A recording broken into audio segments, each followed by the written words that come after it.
शिव भक्त को परेशान करने पर मृत्यु के देवता यमराज की भी मौत हो गई। जाने अद्भुत रहस्य। इस दुनिया में मृत्यु को कोई नहीं जीत सकता, स्वयं ब्रह्मा भी। चतुर्युग के अंत में मृत्यु के द्वारा पर ब्रह्म में लीन हो जाते हैं, लेकिन भगवान शिव ने अनेक बार मृत्यु को पराजित किया है। इसलिए वे मृत्युंजय और काल के भी काल महाकाल कहलाते हैं। ईश्वर के प्रिय भक्त का स्वामी स्वयं ईश्वर ही होता है, उस पर मौत का भी अधिकार नहीं होता। मृत्यु के देवता स्वयं यमराज भी ईश्वर के भक्त पर जबरदस्ती करे तो यमराज भी मौत से अछूते नहीं रह सकते।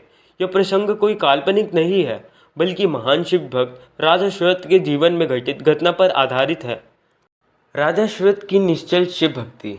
वृद्ध होने पर राजा श्वेत अपने पुत्र को राज्य सौंपकर गोदावरी नदी के तट पर एक गुफा में शिवलिंग स्थापित कर शिव की आराधना में लग गए। श्वेत मुनि को ना तो कोई रोग था, ना ही कोई शोक, इसलिए आयु पूरी होने का भी आभास नहीं हुआ, क्योंकि उनका सारा ध्यान शिव में लगा था। वे अभय होकर रुद्राध्य का पाठ कर रहे थे और उनका रोम रोम शिव के स्तवन से प्रतिध्वनित हो रहा था। शिव की परम भक्ति।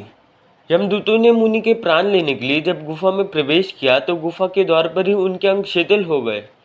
इधर जब मृत्यु का समय निकलने लगा तो चित्रगुप्त ने यमराज से पूछा कि श्वेत की आत्मा को लेकर यमदूत अब तक आए क्यों नहीं। यह सुनकर क्रोधित यमराज स्वयं श्वेत के प्राण लेने के लिए पृथ्वी पर आ गए। गुफा के द्वार पर ही कांपते हुए यमदूतों ने यमराज से कहा, श्वेत तो अब राजा न रहकर महामुनि है। वे शिव की परम भक्ति के कारण सुरक्षित हो गए हैं। हम उनकी ओर आंख उठाकर भी देखने में समर्थ नहीं है। यमदूतों की बात सुनकर यमराज पास लेकर श्वेतमुनि की कुटिया में प्रवेश किया। श्वेतमुनि उस समय शिव पूजा में लीन थे। अपने सामने विकराल शरीर वाले मृत्यु के देवता यमराज को देखकर वे चौंक पड़े और शिवलिंग को पकड़ते हुए यमराज से कहा, हे देव, आप यहाँ क्यों पधारे हैं? जब वृषभध्वज मेरे रक्षक हैं तो मुझे किसी का भय नहीं। महादेव इस शिवलिंग में विद्यमान है, अतः आप यहाँ से चले जाएं। इस पर यमराज ने कहा, मुझसे तुम्हें त्रिदेव ब्रह्मा विष्णु महेश में से कोई भी नहीं बचा सकता। शिव भक्त पर मृत्यु का आक्रमण भैरव बाबा को सहन नहीं हुआ और उन्होंने यमराज पर प्रहार कर दिया, जिससे मृत्यु के देवता वही शांत हो गए। शिव भक्त की रक्षा के लिए शिवपुत्र कार्तिकेय भी वहां पहुंच गए और यमराज पर शक्ति अस्त्र से प्रहार कर दिया, जिससे मृत्यु के देवता यमराज की भी मृत्यु हो गई। यमराज की मृत्यु पर सभी देवता शिवजी से यमराज को पुनः जीवित करने की प्रार्थना करने लगे।